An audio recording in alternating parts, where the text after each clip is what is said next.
우리는 우리 자신이 사형 선고를 받은 줄 알았으니 이는 우리로 자기를 의지하지 말고 오직 죽은 자를 다시 살리시는 하나님만 의지하게 하심이라.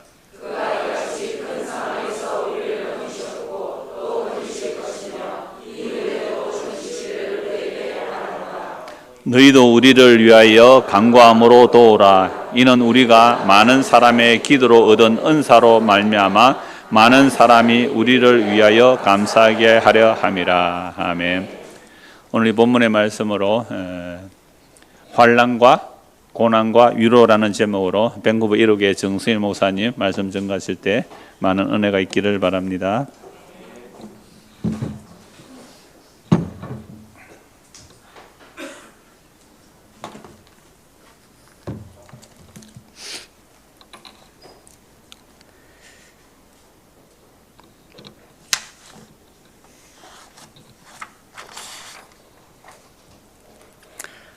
반갑습니다. 저는 밴쿠버 1회 교회의 정성일 목사라고 합니다.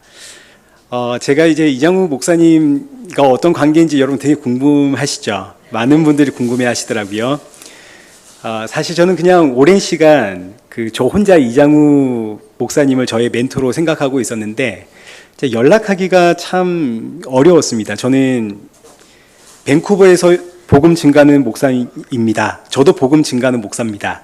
이렇게 연락드리는 것도 조금 우습고, 그래서 언젠가 한번 기회가 돼서 목사님 보면 너무 좋겠다 이렇게 생각하고 있었는데, 저희 어머니랑 셋째 누나 가정이 여기 마산에 이사 오면서 늘푸른 교회에 등록을 했거든요. 그 소식 듣자마자 제가 목사님께 메일을 보냈습니다. 이 연락드리기 최고의 기회 아닙니까?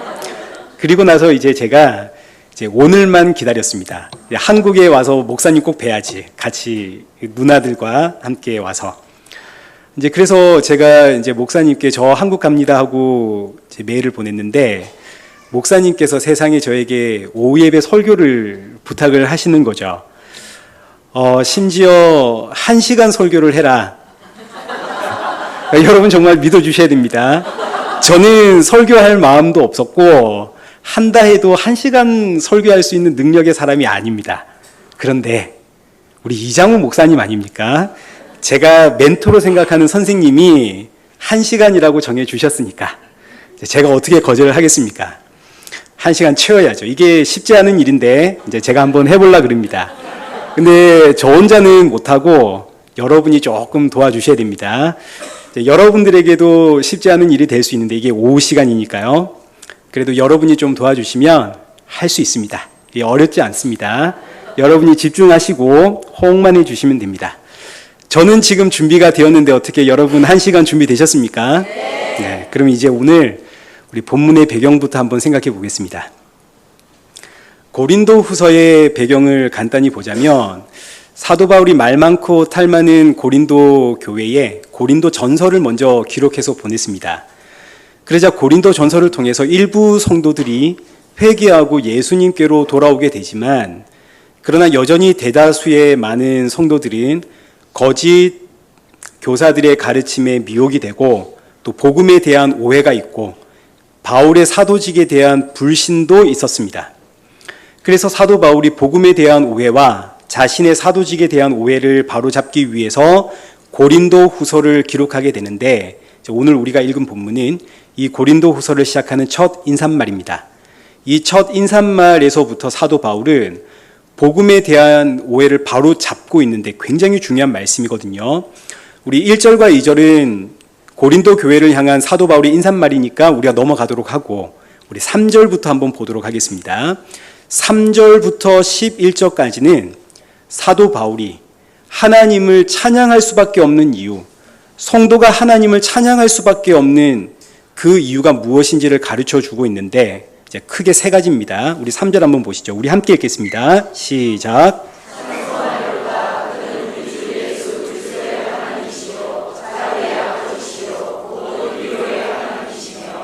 아멘. 성도가 하나님을 찬양해야 하는 이유, 그 이유를 살펴보기에 앞서 사도 바울이 하나님을 표현할 때 뭐라고 표현을 하는가 하니, 그는 우리 주 예수 그리스도의 하나님이다 이렇게 표현을 하죠. 그러니까 이 의미는 지금 고린도 교회가 하나님을 찾고 의지하고 부르고 있는데 그 하나님이 우리 주 예수 그리스도의 하나님이다라는 사실은 잊어버렸다는 이야기입니다. 그래서 사도 바울이 이 복음의 오해를 잡기 위해서 첫 시작부터 아주 확실하게 가르치고 시작을 하는 거죠.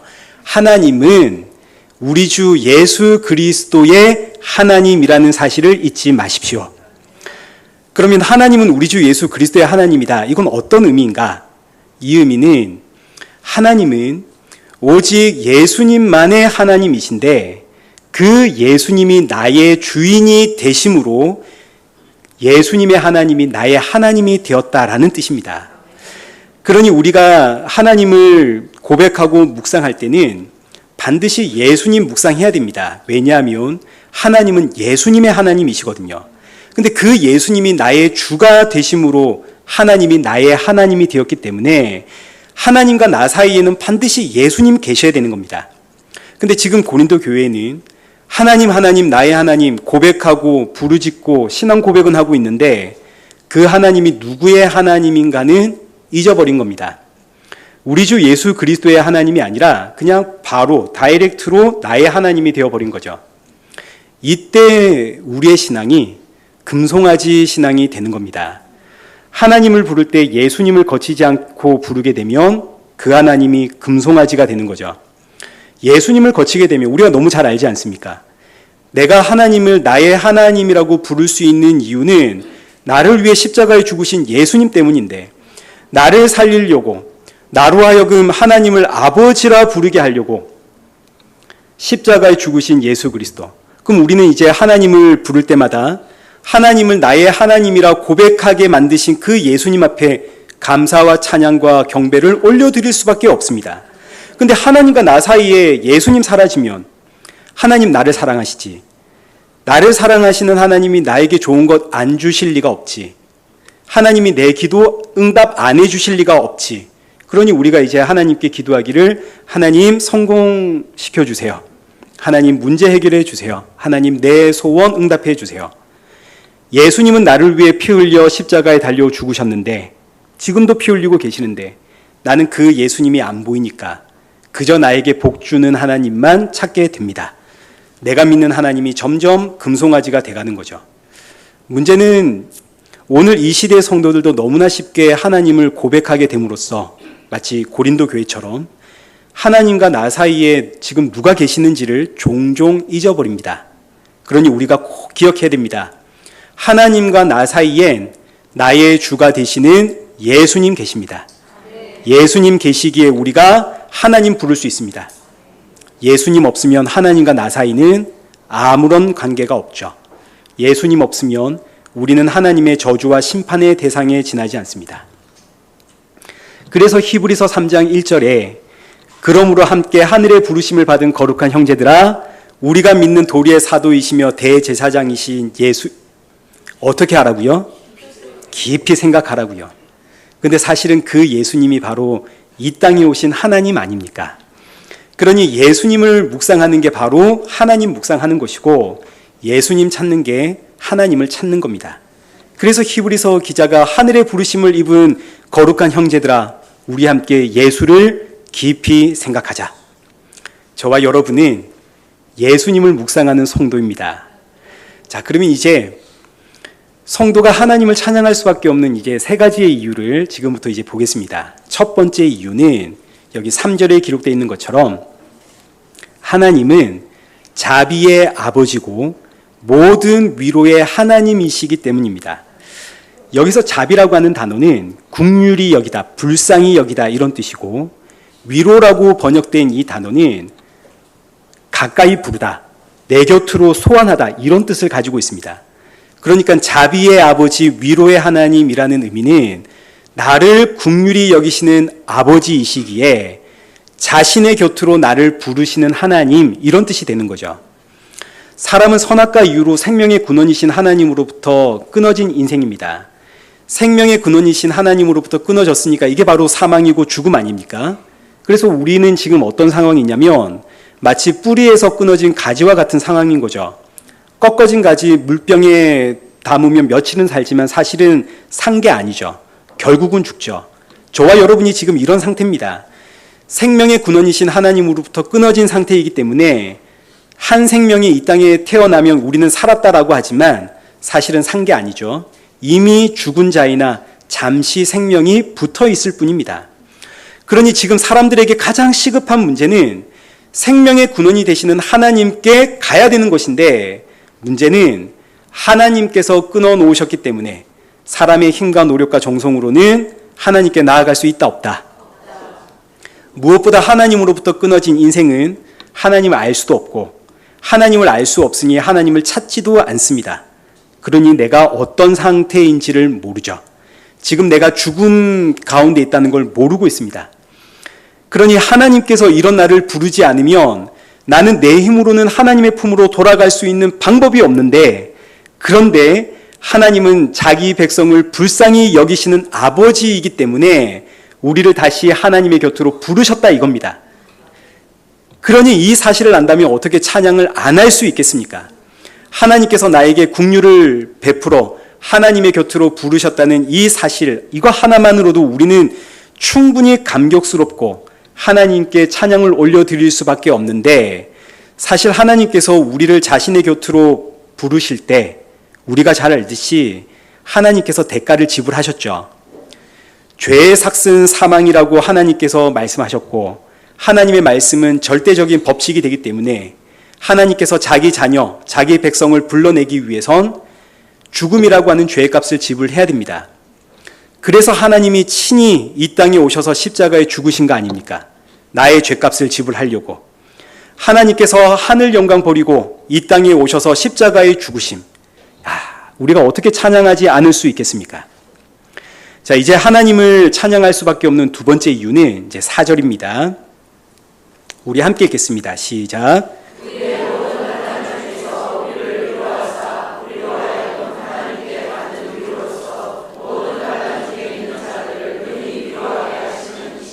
아멘. 하나님은 우리의 모든 환난 중에서 우리를 위로하시는 하나님입니다. 이게 어떤 의미냐면, 여기서 환난이라고 하는 이 단어가 억압, 압박 이런 뜻입니다. 아담과 하와의 선악과 사건 이후로 이 땅의 모든 것을 억압하고 압박하고 짓누르게 있는 게 뭔가요?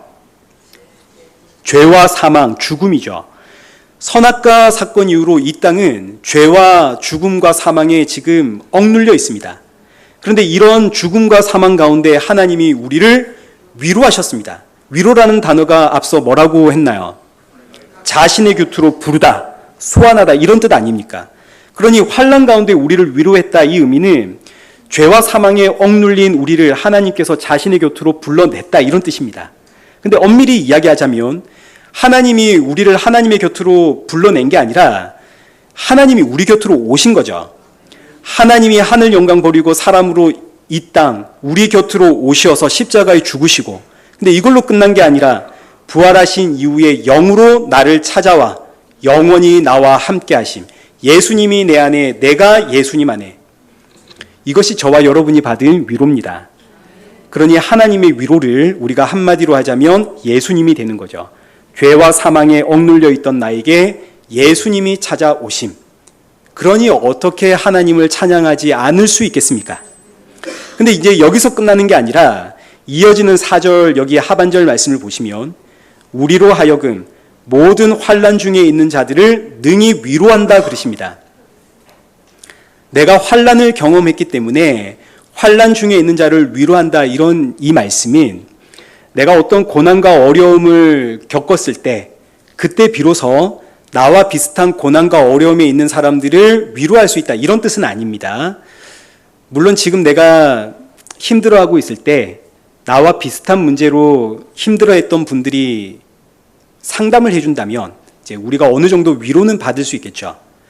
그러나 사실 아무리 비슷한 문제라 하더라도 그 사람의 상황과 내가 처한 상황이 다르고 이 문제를 받아들이는 그 사람의 성향과 내 성향이 다르기 때문에 사람의 위로는 기분이 나쁠 수도 있습니다. 무엇보다 오늘 본문에서 말하는 환난이라는 단어가 죄와 사망에 억압당했다, 이런 뜻 아닙니까? 위로는 하나님의 품으로 소환되는, 이를 위해서 예수님이 오신, 위로라고 하는 단어는 예수님을 상징하는 단어입니다. 따라서 환난 중에 내가 받은 위로를 가지고 지금 환난 중에 있는 누군가를 위로한다. 이 의미는 내가 받은 하나님의 위로, 그 예수님을 지금 환난 가운데 있는 자들에게 전달한다. 이런 뜻입니다. 나는 이제 모든 환난 중에 있는 자들에게 예수님을 증거할 수 있는 성도가 되었다. 이겁니다. 이게 얼마나 영광스러운 일인지.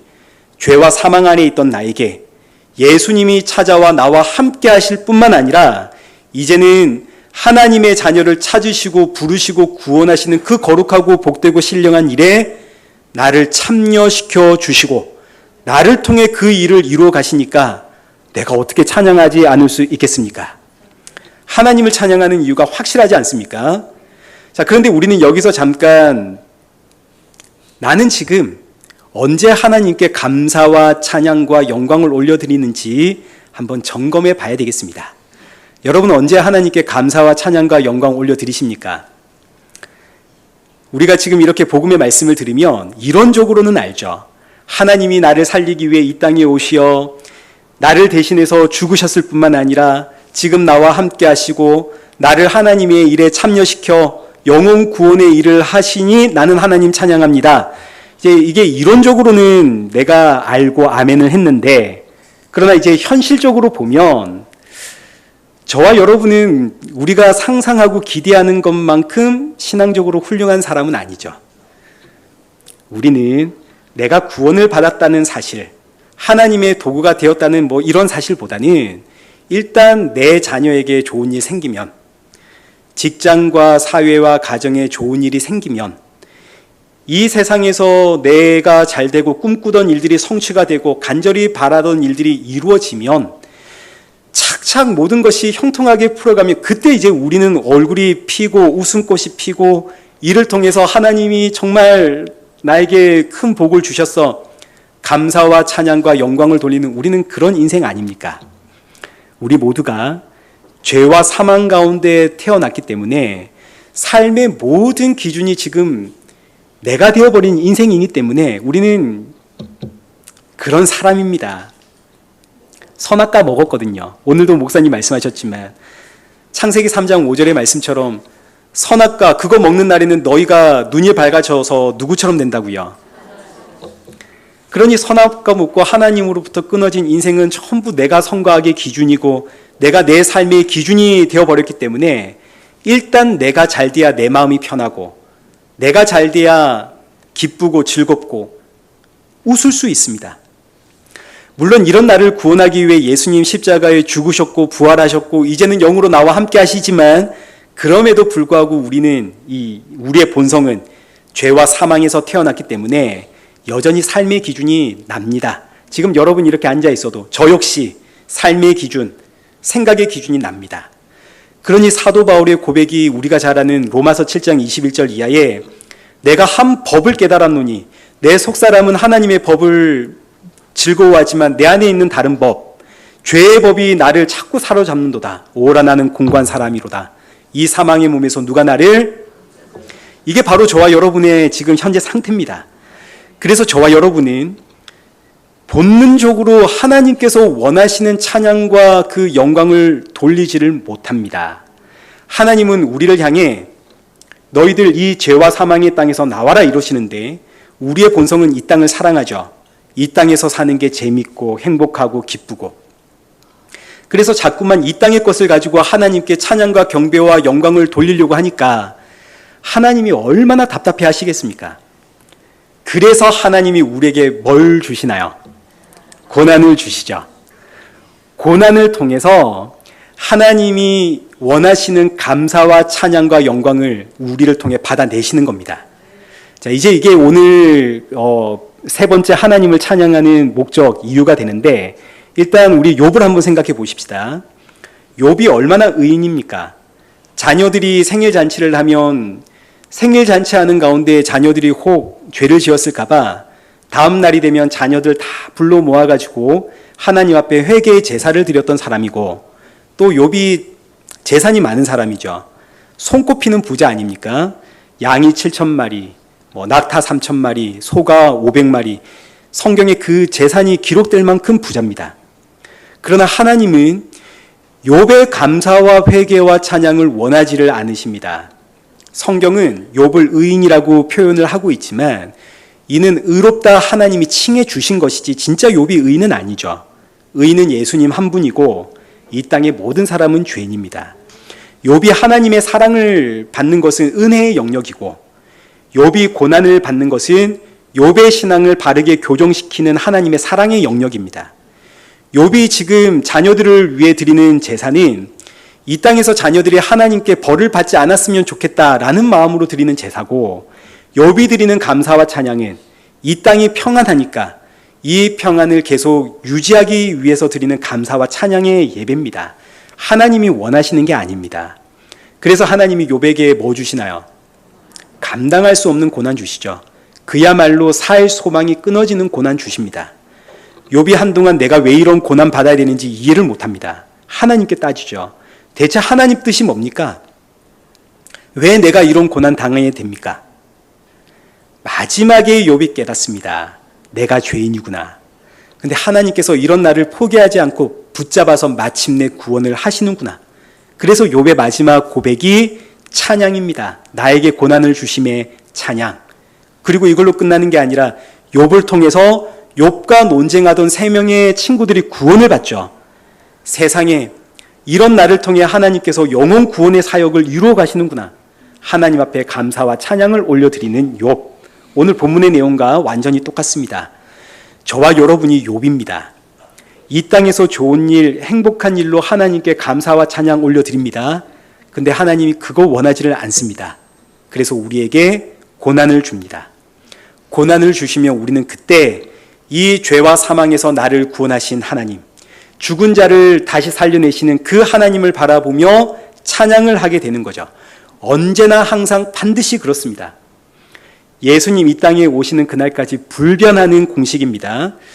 몇 달 전에 이제 제 아들이 저에게 이런 이야기 했습니다. 아빠, 내가 예수님, 정말 예수님 위해 살아야지 각오하고 결단하고 기도를 하면 꼭 그 다음 날부터 이런저런 나쁜 일들이 나에게 일어나. 아니, 하나님이 정말 살아계시면 이런 일들이 안 일어나야 되는 거 아닌가? 어떻게 내가 기도하고 결단하고 다짐할 때마다 이런저런 괴로운 일들이 일어나는가? 난 이제 겁이 나서 기도할 수가 없습니다. 근데 이런 일들이 제 아들에게만 일어나는 게 아니라 이 땅의 모든 성도들에게 일어나는 하나의 공식이고 신앙의 법칙입니다. 왜냐하면 고난이 와야만 우리는 우리의 그 잘못된 신앙을 교정받거든요. 우리는 그냥 가만히 내버려 두면 하나님을 잘 믿고 잘 섬기면 이 땅에서 좋은 일, 행복한 일, 형통한 일이 생길 거라고 기대하는 인생입니다. 저희가 그렇게 태어났습니다. 또 그런 일이 있을 때에만 하나님께 감사와 찬양을 올려드리려고 하는 습성이 있죠. 이런 잘못된 신앙을 바로잡기 위해서 고난은 필수. 하나님의 말씀대로 살려고 하면 그 순간부터 하나님께서 우리에게 고난을 준비해 놓으시는 겁니다. 우리의 신앙 바로 잡으려고. 그래서 여러분도 생각해 보시면 청소년 시절에 수련회 갔다가 목이 터져라 기도하고 집에 가면 뭐가 기다리고 있나요? 항상 그게 공식 아닙니까? 예배 시간에 은혜 너무 많이 받았습니다. 집에 가면 뭐가 기다리고 있나요? 고난이 있죠. 공식이라고요. 고난을 통해서 내 신앙 교정하고 동시에 고난을 통해서 하나님이 원하시는 올바른 찬양과 감사를 받아내십니다. 그래서 이제 오늘 본문 5절부터 사도 바울이 이제 고난의 이야기를 시작을 하는 겁니다. 내가 하나님을 찬양할 수밖에 없는 세 번째 이유는 하나님이 내게 고난을 주심이라. 우리 5절을 함께 읽겠습니다. 시작.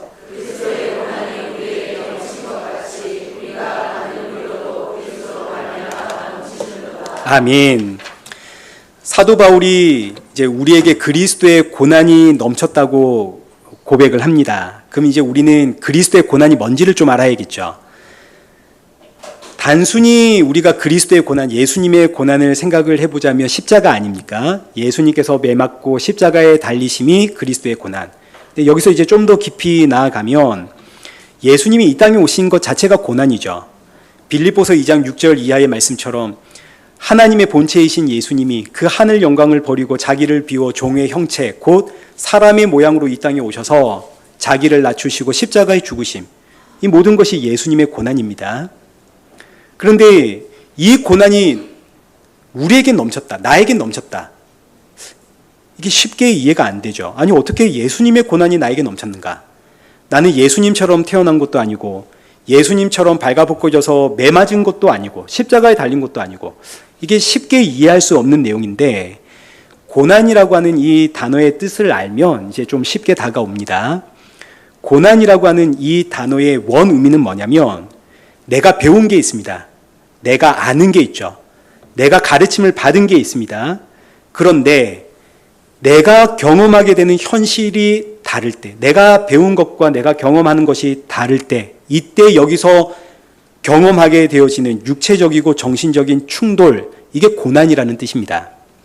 그러니 예수님의 고난이란 예수님이 아는 거, 예수님이 배운 거, 그런데 이 세상의 현실이 다를 때, 이때 여기서 충돌하게 되는 육체적이고 정신적인 아픔, 이게 이제 고난입니다. 그럼 보십시오. 예수님은 하나님 아닙니까? 하나님은 죄가 없죠. 하나님은 죽음도 없고 하나님은 사망도 없습니다. 하나님은 온전한 분입니다. 근데 그 하나님이 육신을 입고 이 땅에 오니까 이 땅은 죄와 죽음과 사망과 저주의 땅입니다. 여기서 오는 충돌이 그리스도의 고난이다, 이런 뜻입니다. 예수님은 하늘에서 오신 분 아닙니까? 그러니까 예수님은 하늘의 법을 따르는 분. 근데 이 땅을 보니까 이 땅은 죄의 법이 다스리고 있습니다. 죄와 사망과 저주와 심판의 법이 이 땅을 지배하고 다스립니다. 여기서 오게 되어지는 충돌이 그리스도의 고난. 여러분, 어떤 의미인지 다 이해가 되시죠? 이 고난이 이제 우리에게 넘친다 그러면 이제 우리가 이제 이해가 되는 겁니다. 아, 그렇구나.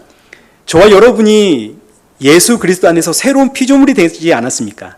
예수님의 영이 임함으로 우리는 이제 하늘의 법의 다스림을 받는 하나님의 자녀가 되었습니다. 거룩한 백성이고 의의 자녀고 복음입니다. 근데 현실을 보니까 죄와 사망과 저주와 심판의 이 법이 나를 다스리고 있습니다. 나는 분명 하나님의 자녀인데 여전히 죄의 법에 매여 있습니다. 여기서 오는 내적인 충돌과 세상과 부딪히게 되는 외적인 충돌이 저와 여러분이 지고 있는 그리스도의 고난입니다. 돌아보면 우리는 정말 이 고난으로 충만하지 않습니까? 근데 이 고난이 있으니까 위로가 있습니다. 나는 여전히 죄와 사망의 법에 매여 있지만, 그러나 이 죄와 사망의 법에서 자유함을 얻지 않았습니까? 이미 누구를 통해서?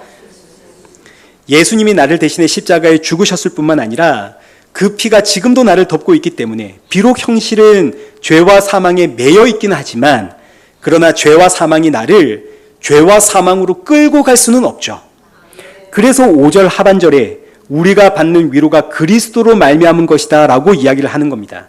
그러니까 그리스도의 고난이 우리에게 넘칠수록 우리가 받는 위로도 그리스도로 말미암아 넘치는데, 이게 지금 표현이 좀 어려워 보이지만 이 의미는 결국 성도는 고난 중에 누구를 보게 된다는 이야기인가요? 예수님 보게 된다는 이야기입니다. 또 이걸 반대로 이야기하자면 고난이 없으면 성도는 예수님을 보지 않는다는 뜻도 되는 겁니다. 우린 고난이 없으면 예수님을 안 봅니다. 우리가 그렇게 잘난 인생이 아니거든요. 이 땅에서 내가 좀 잘 살고 편안하고 부족함이 없고 그러면 우린 예수님 바라볼 이유가 없습니다. 그만큼 우리가 완악한 인생입니다. 그래서 하나님의 백성으로 다시 태어난 새로운 피조물에겐 반드시 고난이 있고, 고난이 있기에 성도는 눈을 들어 예수님 바라보게 되는 거죠. 그리고 저와 여러분이 예수님을 바라보게 될 때 하나님은 이것을 하나님이 기뻐하는 찬양으로 받으시는 겁니다. 그래서 여러분 오늘 본문 1장 20절 한번 보시면, 하나님의 약속은 얼마든지 그리스도 안에서 예가 되니 그런즉 그로 말미암아 우리가 아멘하여 하나님께 영광을 돌리게 되느니라. 하나님의 모든 약속은 그리스도 안에서 성취가 됩니다. 이 의미는 우리가 믿고 의지하고 바라는 모든 하나님의 약속이 곧 예수님이다, 이런 뜻입니다. 그 말씀 앞에 아멘하게 될 때 이게 하나님께 영광이 되는 거죠. 종종 교회가 하나님께 영광을 올려드립시다 그러면 이제 많은 분들이 이런 오해를 하지 않습니까? 여러분도 한때는 그런 오해 하셨죠. 내가 공부를 잘해서 반에서 1등하면 하나님이 영광 받으시겠지. 좋은 대학에 진학을 하고 좋은 직장을 얻고 그럼 하나님 영광 받으시겠지. 내가 다른 사람을 이해하고 용서하고 사랑하고 섬기면 하나님이 영광 받으시겠지. 내가 교회에 충성하고 헌신하고 봉사하면 하나님 영광 받으시겠지. 그렇지 않지 않습니까? 하나님이 받으시는 영광, 우리가 올려드릴 수 있는 찬양은 예수님만이 나의 생명이 되고 예수님만이 나의 길이 되시고 예수님만이 나의 반석이 되시고 예수님이 나의 전부가 되십니다. 이 찬양과 고백을 하나님이 기뻐 받으십니다. 근데 이 고백은 그냥 나오는 게 아니라 고난 중에 터져 나온다. 이게 중요한 거죠. 그래서 이 고백 받아내려고 하나님이 우리에게 고난을 주십니다. 근데 아니 지금 여러분 눈빛이 왜 이렇게 초롱초롱 하십니까? 시간이 좀 많이 이쯤 되면 이제 제가 여러분들에게 여러분 저 좀 도와주십시오. 이제 얼마 안 남았습니다. 우리 힘 좀 내십시다. 이래야 되는데 아우 여러분 뭐 아주 감동입니다. 그럼 우리 이 기세를 모아서 우리 6절 함께 보겠습니다. 함께 읽겠습니다. 시작.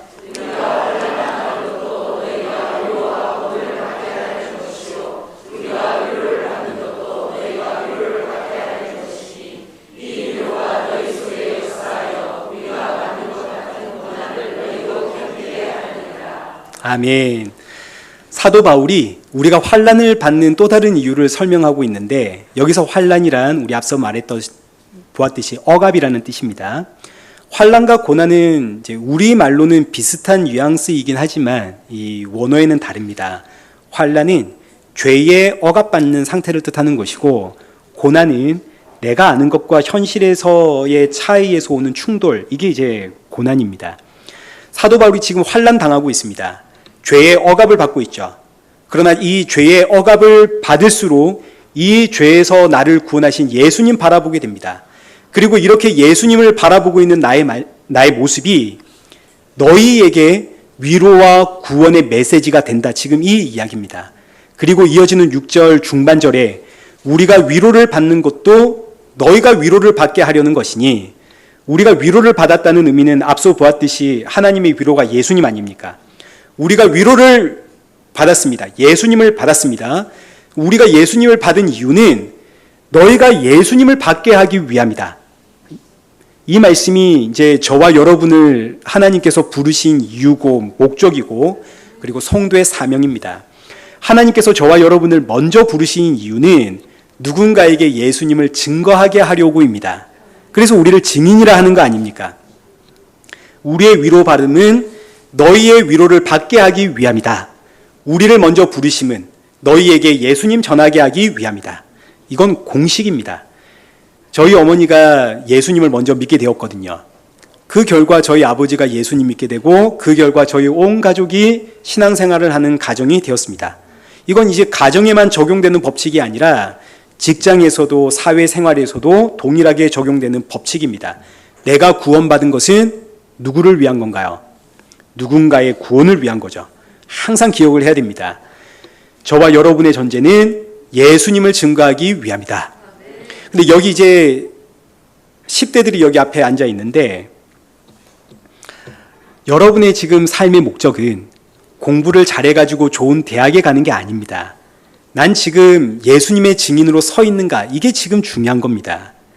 제가 이런 이야기를 제 아들에게 종종 하게 되는데 제 아들은 이런 이야기를 들을 때마다 꼭 공부를 안 해도 된다는 쪽으로 이용을 해먹습니다. 아빠, 내가 지금 예수님 증인 되는 게 중요하지 공부가 뭐시가 중요해.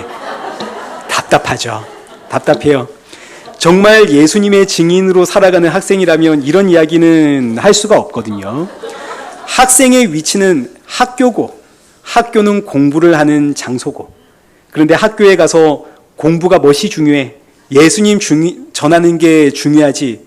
말이 안 되는 겁니다. 왜 말이 안 되냐면 직장인이 직장에 가서 일하는 것은 지극히 정상 아닙니까?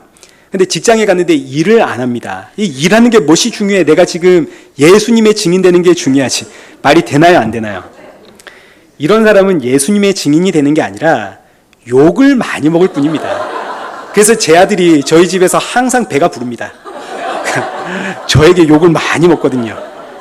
그러니 여러분 정신을 바짝 차리고 여러분의 위치가 학생이라는 거 꼭 기억하면서 예수님의 증인이 되기 위해서 어떻게 해야 되는가 많이 고민을 하십시오. 이제 이어지는 6절 하반절 이제 한번 보십시다. 우리의 위로가 너희 속에 역사하여 우리가 받는 것 같은 고난을 너희도 견디게 하느니라. 우리가 받은 위로가 예수님 아닙니까? 근데 이 예수님이 너희에게 역사하게 되면 너희도 뭘 받게 된다고요? 고난을 받는다고요. 예수님을 모르는 사람에게는 고난이 없습니다. 예수님 모르는 사람들은 성령의 법을 모르니까요. 이로 인해서 충돌하게 되는 그런 고난은 없겠죠. 그러나 성도는 성령의 법과 세상의 법이 서로 충돌하기 때문에 정신적으로만 괴로운 게 아니라 육체적으로도 고통을 함께 받게 됩니다. 그러나 하나님의 위로가 이 모든 것들을 견디게 하죠. 하나님의 영, 예수님의 영, 성령이 고난 중에 성도로 하여금 천국을 소망하게 하고 또 예수님 만날 그날을 사모하게 하며 오늘을 견디게 하는 겁니다. 여기 6절 마지막 하반절에 견디게 하다. 그래서 성도의 삶은 따지고 보면 견디는 삶입니다. 예수님 만날 그날까지 견디며 버티는 거죠. 버티려면 일단 먹고 살아야 되니까 일을 해야 됩니다. 일을 하는 가운데 하나님 나를 통해 누군가를 살려낸다는 걸 지금 꼭 기억하셔야 됩니다. 이게 성도의 삶입니다. 이제 7절 보겠습니다.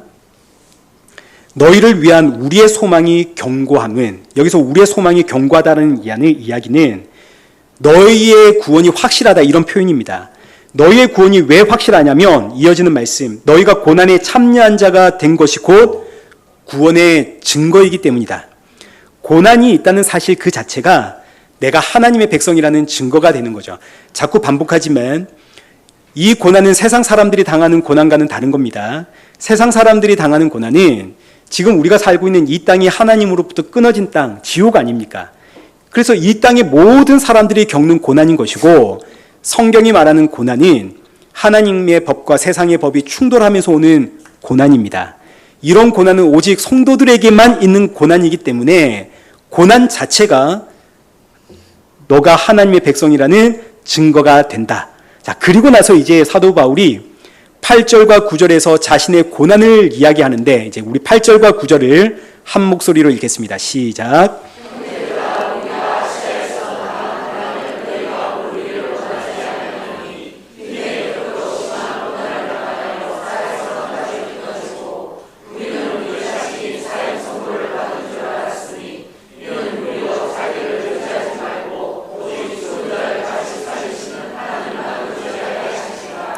아멘. 지금 이 말씀이 얼마나 놀라운 고백인가.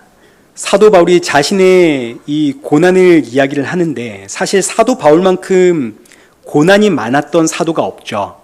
네, 여러분 이 의미는 이걸 바꿔 이야기하면 사도 바울은 이만큼의 고난이 있어야만 예수님 바라볼 수 있는 인생이다 이런 뜻입니다. 내가 얼마나 완악한 인생인지 하나님이 나의 그 살 소망을 끊어버리고 마치 사형 선고 받은 것 같은 그런 고난을 주심으로 나를 완전히 죽이셨습니다. 그러나 이로 인해서 내가 나를 의지하지 않고 죽은 자를 살리시는 하나님 예수 그리스도 바라보는 인생이 되었습니다. 그러나 돌아서면 또다시 나는 세상을 바라보는 인생이기 때문에 하나님은 오늘도 힘에 겹도록 심한 고난을 나에게 주십니다. 그러니 제가 하나님을 찬양할 수밖에 없습니다. 난 고난 중에 하나님을 찬양합니다. 이 이야기입니다. 그래서 10절 보겠습니다. 그가 이같이 큰 사망에서 우리를 건지셨고 또 건지실 것이며 이후에도 건지시기를 그에게 바라노라. 하나님이 큰 사망 중에 있는 나를 건지셨다 이거죠. 근데 지금도 건지시고 앞으로도 건지시기를 바란다. 이 의미는 내가 지금 자꾸 어디로 돌아간다는 이야기입니까? 사망으로 돌아간다는 이야기 아닙니까? 내가 자꾸 사망으로 가니까 하나님은 나를 오늘도 건지시고 앞으로도 건져주시길 바랍니다 라는 고백입니다. 근데 이 사망에서 나를 건져내는 하나님의 방법이 뭔가요? 고난 아닙니까? 그러니까 이 10절은 고난을 없애달라는 기도가 아니라 적극적으로 고난을 달라는 기도가 되는 겁니다. 물론 이 말씀을 우리가 좋게 포장을 하자면 예수님이 나와 함께 하십니다. 모든 사망 가운데 나를 구원하신 예수님 바라보게 해 주십시오. 이렇게 우리가 좋게 이야기할 수도 있겠지만, 그러나 이걸 이제 직역을 하자면 하나님 오늘도 고난 주십시오. 저는 고난이 없으면 예수님 바라보지 않는 죄인입니다. 제가 이걸 알았습니다. 날마다 고난을 주셔서 십자가의 예수님께로 나아가는 성도가 되게 해 주십시오. 근데 누가 이런 기도할 겁니까? 여러분 지금 아멘 하셨는데 그전에는 아이고 하셨잖아요. 우리는 고난이 없는, 고난을 피하고 싶은 인생이 되고 싶은데 사도 바울은 적극적으로 고난을 달라고 기도한다고요. 왜냐하면 사도 바울은 고난이 복이고 고난이 내가 하나님을 찬양하는 이유가 되기 때문에 이걸 우리에게 지금 가르치려고. 그래서 사도 바울의 이 마지막 11절, 오늘 결론입니다. 11절, 사도 바울이 기도 부탁을 하는데 우리 함께 읽겠습니다. 시작.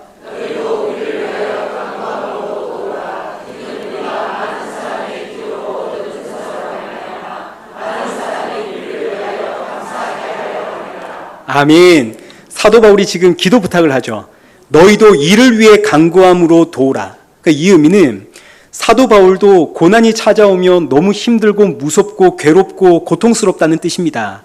그러니 고난 중에 원망과 불평이 나오지 않도록, 시험에 들지 않도록, 좌절과 낙심에 빠지지 않도록 여러분 우리를 위해 기도해 주십시오. 고난 중에 우리가 예수님을 바라볼 수 있고, 고난 중에 예수님의 향기를 풍기고, 고난 중에 십자가의 증인이 되도록 우리를 위해 기도해 주십시오. 지금 이 이야기가 11절의 이야기입니다. 사도 바울은 성도들에게 기도 부탁을 할 때, 여러분 제가 사역할 때 물질적으로 부족함이 없고 육체적으로 힘들지 않고 사역을 할 때마다 날씨가 좋아지고 대적하는 자들이 사라지고 이런 기도 부탁을 하는 게 아니라 사도 바울의 기도 부탁은 적극적으로 여러분 저는 고난 중에 있어야 됩니다. 그런데 이 고난 가운데 시험 들지 않고 예수님만을 바라볼 수 있도록 저를 위해 기도해 주십시오. 그래야 제가 많은 사람들에게 힘을 내어 예수님 증가할 수 있습니다. 이게 이제 오늘 저와 여러분이 받아야 하는 도전이 되는 거죠. 우리는 나를 위해서 그리고 서로를 위해서 이 기도 제목 나눠야 되는 겁니다. 고난 중에 예수님 바라보는 성도 되게 해달라고. 자, 이제 말씀 읽겠습니다. 오늘 본문을 통해서 하나님을 찬양할 수밖에 없는 세 가지 이유 살펴보았습니다. 첫째는 하나님은 자비의 아버지, 위로의 하나님이시기 때문에 우리를 긍휼히 여기시고 우리를 자신의 품으로 부르시는 하나님이시기에 하나님 찬양합니다. 둘째는 모든 환난 중에서 우리를 위로하시는 하나님, 죄와 사망에 붙잡힌 우리를 구원하기 위해 하나님이 친히 이 땅에 오시어 죽음으로 죽음의 세력을 깨고 나를 구원했을 뿐만 아니라 이제는 나를 통해 하나님의 그 거룩한 영혼 구원의 일에 참여시켜 주시니 나는 하나님을 찬양합니다. 마지막 셋째는 고난을 통해 예수님 바라보게 하시니 고난 주시는 하나님 찬양합니다. 그런데 첫 번째, 두 번째는 우리가 쉽게 할 수 있는 고백이지만 마지막 세 번째는 우리가 쉽게 할 수 있는 고백이 아닙니다. 누가 고난 좋아하겠습니까? 그러나 우리는 고난이 아니고선 하나님을 예수님께로 나아가지 않는 인생이기 때문에, 너무나 연약한 인생이기 때문에 이 세 번째 고백에서는 사도 바울이 성도들에게 기도 부탁을 하는 겁니다. 그러니 사랑하는 성도 여러분, 우리 삶에 고난이 있는 게 너무 당연하죠. 우리가 하나님의 백성이니까요. 그러니까 여러분 삶에 고난이 있을 때 원망하지 마시고 찡그리지 마시고 옆 사람 불편하게 하지 마시고 고난을 기쁨으로 받고, 근데 이게 기쁨으로 받아지지 않을 땐 옆에 이걸 위해서 기도 부탁을 하시고, 그리고 동시에 고난 중에 있는 성도들을 내가 기도함으로써 우리 모두가 예수님으로 충만한 교회, 예수님으로 충만한 성도 되시길 축원합니다.